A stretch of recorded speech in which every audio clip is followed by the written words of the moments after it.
My fiancé was perfect. So perfect, in fact, that it took a desperate, scribbled note from his supposedly insane sister to shatter my world.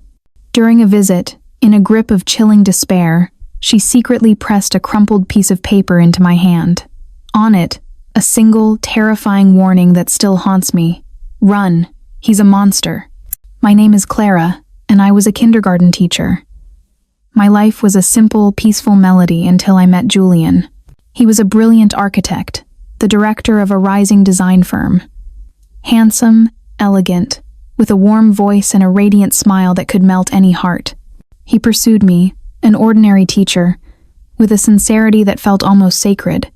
He said he loved my gentle nature, my untainted soul. He told me his world was filled with enough ambition and calculation. I was the peaceful harbor he'd been searching for. For 2 years, I lived in a waking dream. Julian's devotion was absolute. He picked me up from work every day, despite his office being across the city. He'd listen patiently as I chattered about my students. He remembered every little thing I liked, every trivial habit. He never raised his voice, never caused me a moment of sadness. Everyone said we were a perfect match, and I believed them. I believed fate had blessed me with a flawless man. Our wedding was a month away. Everything was arranged, from the stunning gown he'd chosen to the lakeside villa that was to be our home. I was steeped in happiness until one evening, Julian's expression grew somber. "Clara," he began, his eyes distant, "there's something I've kept from you." My heart clenched. "Whatever it is, we'll face it together," I promised. He sighed. "I have a younger sister, Isabel. She's not well." He then told me a tragic story. Isabel had been bright and beautiful, but 3 years ago, a horrific car accident left her with a severe brain injury. She survived, but her mind was fractured. She drifted in and out of lucidity, sometimes not even recognizing him or their mother. The doctors called it a result of profound psychological trauma. "My father died when we were young," Julian said, his voice thick with emotion. "It was just the 3 of us. Isabel was my mother's world. Since she got sick, my mother has declined too. I had to place Isabel in a private care facility. I kept it from you because I was afraid you'd worry, that it would be a burden." My heart ached for him. "You fool," I said, holding him close. "Your family is my family. Take me to see her this weekend. I want to meet her." Julian held me tightly, his eyes filled with gratitude. The facility where Isabel lived wasn't a cold hospital, but a luxurious, secluded estate in the countryside, nestled in a quiet forest. It was the best care money could buy, a testament to Julian's devotion. A nurse led us to a spacious room with a balcony overlooking a brilliant cascade of bougainvillea. Isabel was sitting in a chair, her gaze lost somewhere outside the window. She was beautiful, with a fragile, ethereal quality. When she turned, her eyes were clear but empty. "Isabel," Julian said gently, "I'm here, and this is Clara, my fiancée." She looked at me without a flicker of recognition. I sat beside her, taking her cold hand. "Hello, Isabel. I'm Clara. It's so wonderful to meet you." I tried to make conversation, telling her light-hearted stories from my school, but she remained silent. I noticed her gaze darting towards Julian, and in that fleeting glance, I saw not emptiness, but a flash of pure terror. Suddenly, she squeezed my hand with surprising strength. It almost hurt. I looked down, confused. Her gaze was averted, but I felt something hard being pressed into my palm, a small, wadded-up piece of paper. Just as quickly, she pulled her hand away. Julian stood up. "She seems tired. We should go. Let her rest." The whole way home, my mind raced. Back in my apartment, I rushed to the bathroom and locked the door. My hands trembled as I uncrumpled the note. The shaky, scrawled letters delivered a blow that shattered my perfect world. "Run. He's a monster." A warning from a woman deemed insane. Was it a product of a troubled mind, or was the perfect man I loved hiding a monstrous secret? The note felt heavier than stone. "He's a monster." The words danced before my eyes, planting a seed of cold, shapeless fear. Julian? My warm, gentle Julian? It was absurd. It had to be a mistake, the ramblings of a damaged mind. Yet, my hands wouldn't stop shaking. Isabel's desperate grip, the fear in her eyes when she looked at her brother. The images swirled in my head. I splashed my face with cold water, composing myself before walking out. Julian was in the living room. "Are you all right?" he asked with a smile. "You were in there for a while." "Just a little headache," I lied. He was by my side instantly, his arm around my shoulders. "I told you not to worry about Isabel," he said softly, guiding me to the sofa. "Her condition, she sometimes says and does strange things. Don't take it to heart." His concern, his gentleness, was the complete opposite of the monster on the note. Who was I to believe? That night, I lay awake, pretending to sleep. I combed through 2 years of memories, searching for a single crack in his perfect facade. There was nothing. He had never been cruel, never even angry. The image of a monster simply didn't fit. Perhaps she wasn't talking about Julian, I reasoned. Maybe she meant someone at the clinic, a doctor or a nurse. But why give the note to me right in front of him? The next morning, I had to know more. "I can't stop thinking about your sister," I said over breakfast, feigning sympathy. "That accident must have been horrific." Julian stopped eating. He stared out the window, his expression clouded with a familiar sadness. "It was 3 years ago," he began. "Isabel was so vibrant. She had just won a full scholarship to study in Australia. Her future was limitless. Then, one night, she was riding her scooter home from a farewell party when a drunk truck driver hit her from behind. His voice trembled. She was thrown several meters. When my mother and I got to the hospital, the doctors said she might not make it. It was a miracle she survived, but the damage was done. The story was seamless, tragic, and explained everything. I felt a wave of shame for ever doubting him. The note was just a symptom of her trauma. "I'm so sorry," I said, my voice thick with guilt. "I shouldn't have brought it up." He took my hand, a sad smile on his face. "It's okay. Having you by my side makes me stronger."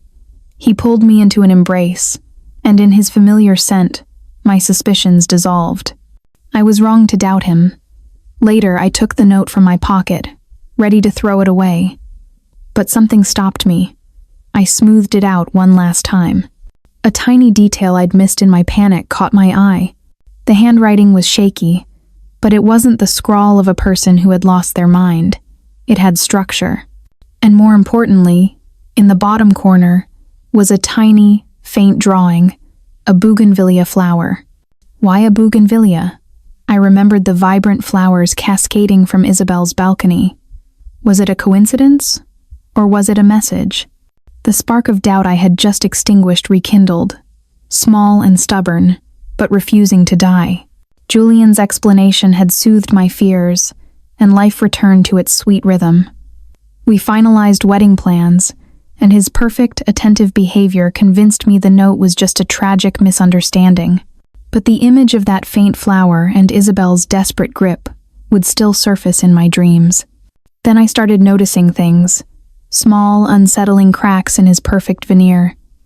At a dinner with his business partners, an older client asked about his family, his sister. For a split second, Julian's smile tightened. He didn't answer directly. Instead, he turned to me. "Would you like some more dessert, darling? The panna cotta here is divine." He changed the subject with flawless grace, but I saw it. He was avoiding the topic. The second time was clearer. "We were watching a movie where a character gets amnesia after a car crash. A bit like Isabel, isn't it?" I murmured. Julian's reaction was shocking. He abruptly stood up and switched off the TV. "Don't talk about that again," he snapped, his voice laced with an anger and panic I'd never heard before. Seeing my stunned expression, he quickly softened, pulling me into an apology. "I'm sorry, Clara. I didn't mean to raise my voice. It's just... those memories are too painful." He used his gentleness as a shield, but this time, it didn't fully work. I had seen a different man, one who was not warm and perfect. The largest crack appeared when I suggested visiting Isabel again. "I'd like to bring her some things, maybe chat with her," I said. Julian hesitated. Let's not, darling, he said. The doctor says she needs absolute quiet. Too many visitors can agitate her. But I'm not a stranger, I insisted. I'm going to be her sister-in-law. I know, but let's wait, he said in a placating tone that felt like a firm wall. After we're married, when she's more stable. Why was he so determined to keep me away from her? Individually, these incidents were small, but strung together, his avoidance, his overreaction, his illogical refusal, they painted a suspicious picture centered on Isabel. She was more than just a patient. She was a secret he was desperately trying to keep. The note in my pocket felt hot again. Run. He's a monster. The warning no longer seemed delusional. I knew I couldn't get the truth from Julian. He was too skilled at manipulating my emotions. I had to find a weaker link, and that person was his mother, Madame Dubois. I visited Madame Dubois on a weekday afternoon, unannounced. She lived alone in a classic apartment in the 3rd arrondissement, a place Julian said was inherited. She had always been kind to me, but now I questioned her sincerity. She greeted me warmly, personally brewing a pot of chamomile tea. We chatted about the wedding preparations, and I waited for the right moment. I began with a sigh. The only thing that saddens me is that Isabel can't be fully present. It would have made our joy complete. Madame Dubois's smile faltered for a second. Yes, the poor girl, she said, her voice full of practiced sorrow. It's my greatest pain. I looked her directly in the eye. Could I ask you something about that day? Julian was too heartbroken to give me details. I just want to understand. Who found her and called for help? I'd like to thank them. It was a plausible lie, a test to see if her story matched her son's. She paused, as if searching her memory or constructing an answer. Oh, it was so long ago, dear. I believe, yes, a kind passerby called the police, and the police called us. A detail Julian had never mentioned. I see, I said, pressing on. And the drunk driver who hit her? Was he ever caught? This time, she visibly paled. No. He fled the scene. It was dark, a quiet road. The police investigated but couldn't find him. A clumsy lie. A hit and run that caused a traumatic brain injury, and the perpetrator just vanished in a city full of cameras? It contradicted her claim that a passerby had called the police. I had found the inconsistency. Mother and son were both lying, but their scripts weren't aligned. I didn't push further. As I was leaving, I froze. Beside the entrance to her building was a massive, blooming bougainvillea trellis, the exact same flower from Isabel's note. It wasn't a coincidence. It was a clue. The flower had to mean something. Something connected to the secret they were so desperately trying to bury. I knew then that I had to find someone who was close to Isabel before her world fell apart. I turned to social media, searching for Isabel's old profiles. I found one that had been inactive for 3 years, since the time of the accident. Her profile picture showed a vibrant young woman with a radiant smile, a stark contrast to the hollowed-out person I had met. I scrolled through her posts, pictures of a lively university life with friends. My heart ached for the girl she used to be. After hours of searching through her friend list, I focused on one name, Sophie. She appeared in nearly every photo, always by Isabel's side. I hesitated before sending her a message, carefully crafting a reason to connect. Hello, Sophie. My name is Clara. I'm engaged to Isabel's brother, Julian.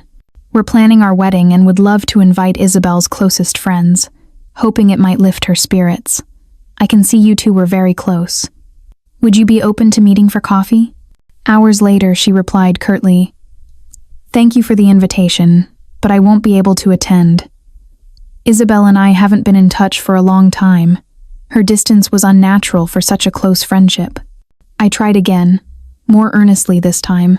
I understand, but I would still love to meet you, just to learn a little about the old Isabel. I care for her deeply. She read the message but didn't reply. Just as I was losing hope, I received a call from an unknown number. Is this Clara? A hesitant female voice asked. It was Sophie. Can we meet now? Somewhere private. And please don't tell anyone, especially not Julian. We met in a small cafe tucked away in a quiet alley. Sophie was tense, glancing around nervously. Did Julian send you? She asked immediately. No, not at all, I assured her. He has no idea I'm here. She visibly relaxed, but her hands were still trembling. You must never tell him you met me. I'm scared. Scared of what? Of Julian? Sophie fell silent, then looked at me, her eyes wide with fear. I know you're going to be her sister-in-law, and I shouldn't be saying this, but you seem like a good person. I don't want you to make the same mistake she did. Mistake? What do you mean? I pressed. The Isabel you met. That's not her, Sophie said, her voice cracking. The real Isabel was smart, vivacious, and had a brilliant future. She isn't insane. She was silenced. Silenced? By whom? I can't say. I just know everything changed after Adrian died. Adrian? Who was he? Isabel's boyfriend, she whispered. They were deeply in love. He was a gifted young architect, just like... Well, they were planning to move to Australia together. But then he died. A car accident. Exactly 1 week before Isabel had hers. A chill washed over me. Another car accident. Does this have anything to do with Julian? I asked, my throat dry. Sophie didn't answer. She just looked at me with terror-filled eyes. Her silence was more damning than any accusation. My conversation with Sophie left me in a state of shock and fear. Isabel wasn't insane. She was a victim. Her boyfriend had died in a mysterious accident, and my perfect fiancé was at the center of it all. Back home, Julian greeted me with his usual concern. You look pale, darling. Are you feeling all right? His touch, once a comfort, now made my skin crawl. I feigned a headache and locked myself in my room. Adrian, Isabel's boyfriend, a talented young architect who died in a car crash. Just like Julian. I opened my laptop and searched for news articles about an architect named Adrian who died in a car accident 3 years prior. I found a small report from a local paper. The accident had occurred on a winding mountain road in the Alps. His car had gone off a cliff during a rainstorm. It was ruled an accident. But why was Sophie so terrified? I kept digging and found Adrian's old professional profile. One photo made me stop breathing. It showed Adrian standing next to another man, both smiling, arms slung around each other's shoulders in front of an architectural model. The other man was Julian. The caption read, "Two brothers in arms, ready to conquer new heights." They weren't just acquaintances. They were close friends, partners. Why had Julian never once mentioned his brilliant friend who had died so tragically? I went back to Isabel's social media. I found a post from 2 weeks before Adrian's death. It was a picture of the same project model. Her caption read, "Congratulations to my love and my amazing brother on winning the project of the century. So proud of the two men in my life." Project of the century. I searched the project's name. The results were immediate. It was a massive luxury resort on the Côte d'Azur, one of the biggest real estate developments in the region. The lead design and construction firm was Julian's company. According to the articles, this project was the launching pad that made him a star in the industry. The pieces clicked into place, forming a horrifying picture. A massive project, two close partners, one dies suddenly in an accident, and the other inherits everything, skyrocketing to fame and fortune. He's a monster. Isabel's warning echoed in my ears. He hadn't just betrayed his friend, he had eliminated him. This was no longer a family drama. It was a potential murder investigation. I had to find proof. My only hope was to find out what Adrian's family knew. Reaching out to Adrian's family was a huge risk. I told Julian I was going on a weekend charity trip to survey a location for my school. He praised my kind heart and even gave me a large sum of money to donate. The irony was sickening. I found the family's address from an old article. They lived in a modest house in a quiet suburb. I watched from my car as an elderly woman with sorrow etched onto her face left to go shopping. This had to be his mother. I gathered my courage and rang the bell. An older man, Adrian's father, opened the door. "Hello," I said, forcing a steady voice. "I'm sorry to bother you." I was an old classmate of Adrian's. I was just passing through and wanted to pay my respects. His eyes softened. "Of course. Please, come in." The house was simple but tidy. A photo of a smiling young man, Adrian, sat on the mantelpiece. His mother came out from the kitchen. "She's a friend of Adrian's," her husband explained. They offered me tea and began to speak about their talented, lost son. I listened patiently before gently guiding the conversation. "I heard he was working on a huge project before he passed?" "Oh, yes," his father said with pride. "He and his best friend won a bid for a massive resort. He poured his soul into it. He said it was the opportunity of a lifetime." "His best friend. Was that Julian?" I asked, my heart pounding. "Yes, how did you know?" his mother replied. "That Julian was such a polite, talented young man. They were like brothers, always together. Adrian even said he'd make Julian a partner in his company once they became successful." Her voice broke. "Does he still keep in touch?" I asked, holding my breath. The father shook his head sadly. "He came a few times after the funeral, gave us a large sum of money, said it was Adrian's share of the profits from the project. But then we never heard from him again. I suppose he's a big director now, very busy. We only see him on TV sometimes." His words sent a chill down my spine. To abandon the family of his brother after a single payoff was profoundly suspicious. Before I left, one last thought occurred to me. Adrian had a lovely girlfriend, didn't he, Isabel? "Oh, yes," the mother said, her face lighting up briefly. "Such a sweet girl. We adored her. It's a tragedy what happened to her, too. They say she lost her mind from the shock after Adrian died." "Did she leave anything behind here?" I asked, improvising a reason. "I planned to visit her, and I thought maybe a memento from Adrian might help her remember."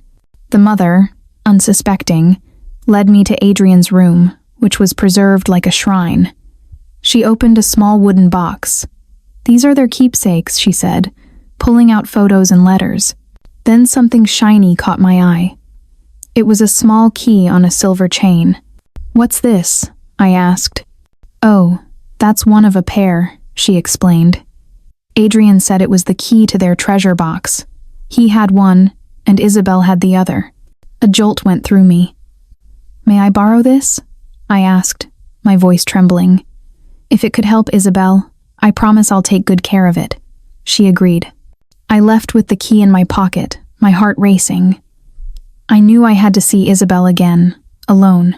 Getting into the clinic alone was the next hurdle. I told Julian my charity trip was postponed and that I'd make a quick visit to Isabel since I was nearby. He was reluctant but couldn't find a reason to refuse. At the clinic, the nurse on duty told me Isabel wasn't well enough for visitors, clearly an order from Julian. I discreetly slipped a thick envelope of cash into her hand. "Please, just 5 minutes," I begged. It worked. She let me in, standing guard outside the door. Isabel was in her usual chair. When she saw me, a flicker of recognition and hope flashed in her eyes. I knelt beside her and held out the chain. "Isabel, do you remember this?" Her entire body began to tremble. Her lips moved, and a single hoarse word escaped. "Adrian." Tears streamed down her face. "Yes, from Adrian," I whispered quickly. "Where is the treasure box? What does this key open?" She glanced nervously toward the door, then squeezed my hand. With her finger, she traced 2 words onto my palm. "Old house." "The apartment where Madame Dubois lived. Where in the old house?" I pressed. She shook her head, unable to say more. She pointed frantically towards the bougainvillea on the balcony, then traced one more word on my hand. "Iron." An iron box, hidden somewhere near the bougainvillea at the old house. The nurse knocked. Time was up. "I understand," I whispered to Isabel. "Be strong. I promise I will get you out of here." Breaking into Madame Dubois' apartment was my next challenge. I watched her for a week, learning her schedule. Every Thursday afternoon she attended a poetry club, and the housekeeper had the afternoon off. It was my only chance. On Thursday, I waited until the street was clear. Dressed in nondescript clothes, I climbed the back wall and slipped into the garden. My heart pounded with fear, but the thought of Isabel gave me courage. I found the bougainvillea trellis. The iron box had to be hidden nearby. After a frantic search, I noticed a single stone tile at the base of the planter that looked looser than the others. I pried it open. Behind it was a small, hollow space, and nestled inside was a rusted iron box. I found it. I fled to a hotel room, a safe space to open Pandora's box. My hands shook as I inserted Adrian's key into the lock. It clicked open. Inside, there was no treasure, but something far more valuable, an old, leather-bound journal and a small USB stick. It was Isabel's journal. I began to read. The early pages were filled with the sweet confessions of a girl in love. But as I read on, the tone shifted to anxiety. Julian has been so strange lately. He's always snapping at Adrian for no reason. I see envy in his eyes. Adrian says I'm imagining things, but I have a bad feeling. The final entry, written 2 days before Adrian's death, was a frantic, tear-stained scrawl. My God, I know everything. It's horrible. Julian, my own brother, he's a devil. He's been embezzling company funds, using cheap, substandard materials for the project. Adrian found out tonight. They had a huge fight. Adrian said he would expose him. Julian threatened him. He said, "If you dare, you'll regret it." I'm so scared. I have to save Adrian. I've copied all the evidence from Julian's computer onto this USB. Tomorrow, we're going to a lawyer. My body went cold. It wasn't an accident. It was a calculated murder to silence a witness, and Julian was the killer. I plugged the USB into my laptop. It was all there. Fake contracts, bank statements, even audio recordings of Julian conspiring with contractors. I collapsed, sobbing for Adrian and Isabel, and for myself. I had been in love with a murderer. Isabel's note had saved my life.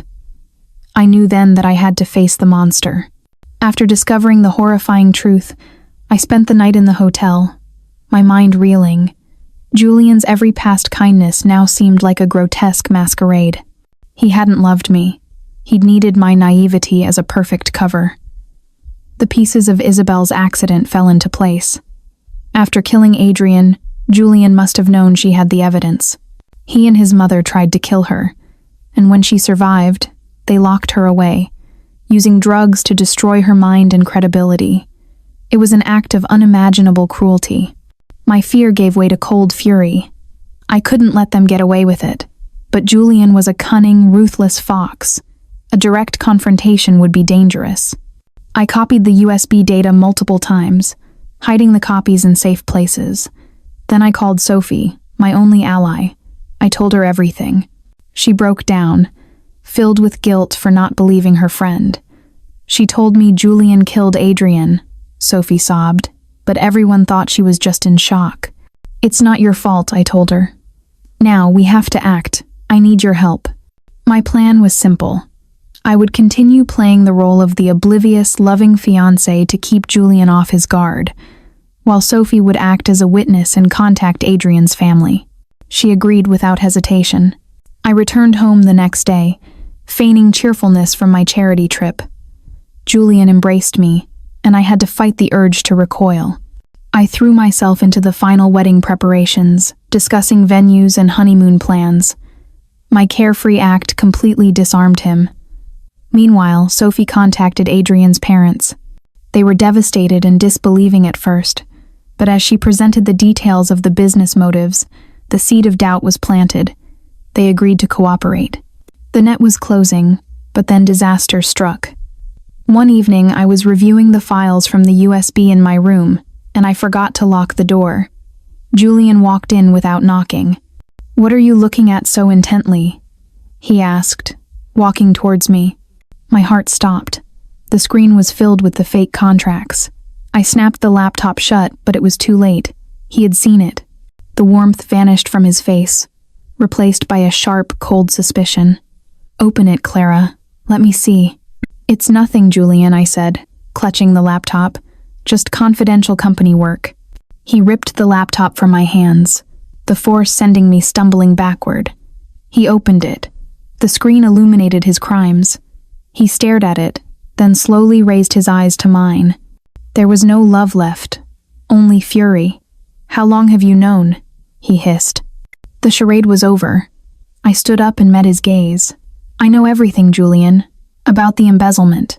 About what you did to Adrian. And about what you and your mother did to your own sister to silence her." He didn't look scared. He laughed, a chilling, maniacal sound. "Well done, Clara. I underestimated you. So, what's your plan? Go to the police? You think you have proof?" "I have all of it," I said, my voice steady despite my terror. "Isabel's journal, the USB. Everything is in a safe place. If anything happens to me, it all goes directly to the authorities." That stopped him. "What do you want?" he asked, his tone shifting. "Money?" "I want to cancel the wedding," I said. "I could never marry a monster." He sneered. "Cancel the wedding? Do you have any idea the scandal that would cause? For both of us? And you think you can just walk away? You know too much, Clara. I can't let you go." He grabbed my phone, smashed it on the floor, and ground it under his heel. "From now on, you're staying right here. No phone, no internet, no contact with anyone. Not until after the wedding." He called for his mother. "She knows everything," he told her coldly. "Watch her. Don't let her out of your sight." He turned back to me with a cruel smile. "Be a good girl, my love.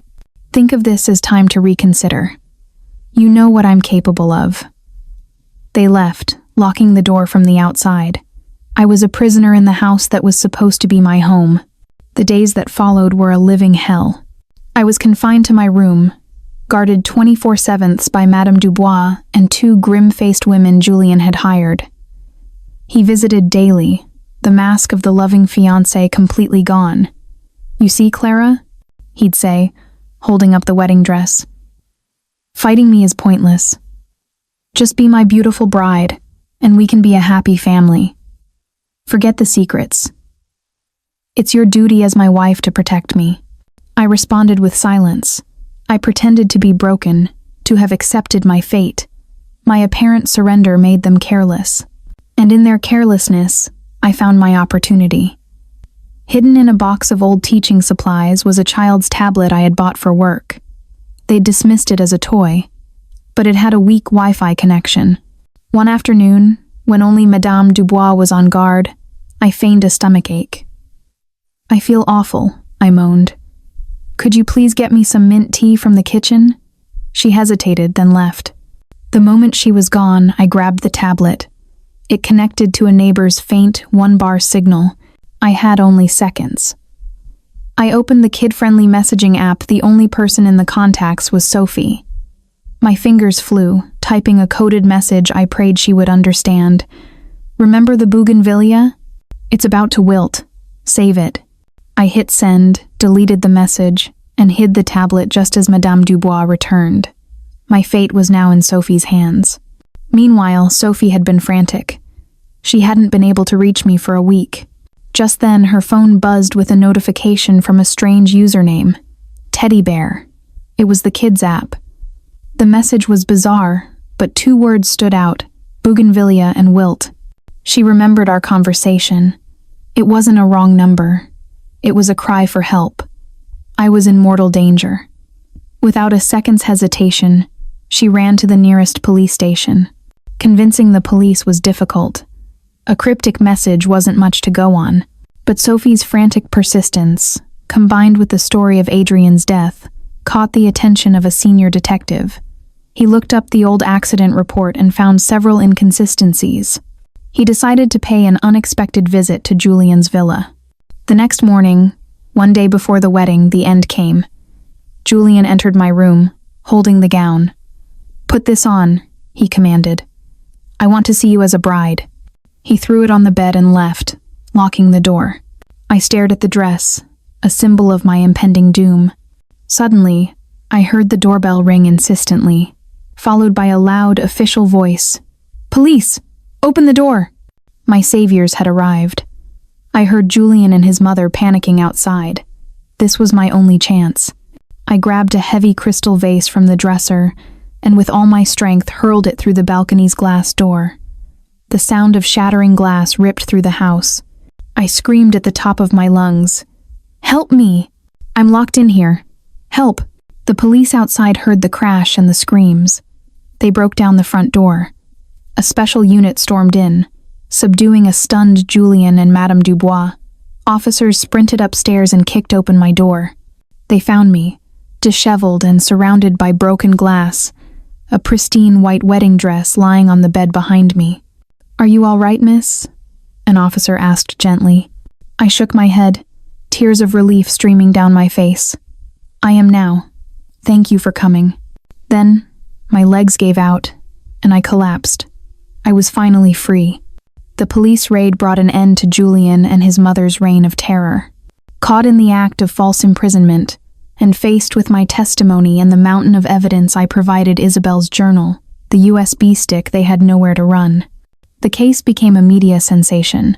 The story of the brilliant architect who was secretly a cold-blooded monster captivated and horrified the public.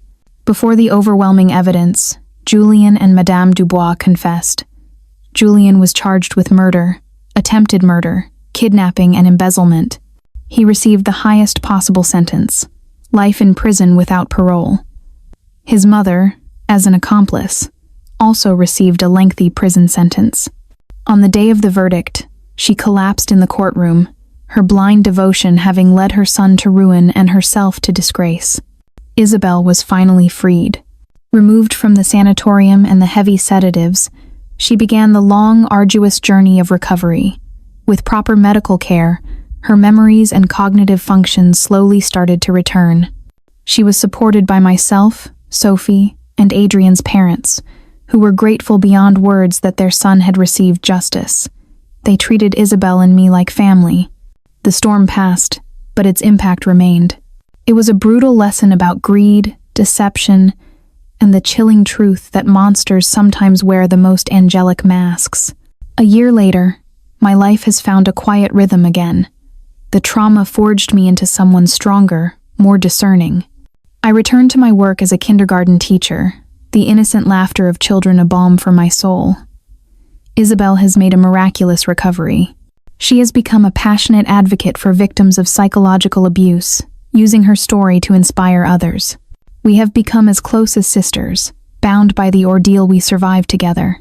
I haven't rushed into a new relationship. I've learned to find happiness in my own company, in travel, in books, in the peace of my own mind. Then, one afternoon, a man accidentally spilled coffee on me in a bookstore cafe. He was flustered and apologetic. He was a writer, with kind eyes and a gentle soul. We started talking, and for the first time in a long time I felt at ease with a man, without suspicion or fear. I don't know what the future holds, but I am ready to open my heart again. Outside the cafe window, a bougainvillea is in full, vibrant bloom. It is no longer a symbol of secrets and fear. It is the color of hope, of a new beginning. The nightmare is over. Before me is a clear and peaceful sky. Use arrow up and arrow down to select a turn, enter to jump to it, and escape to return to the chat.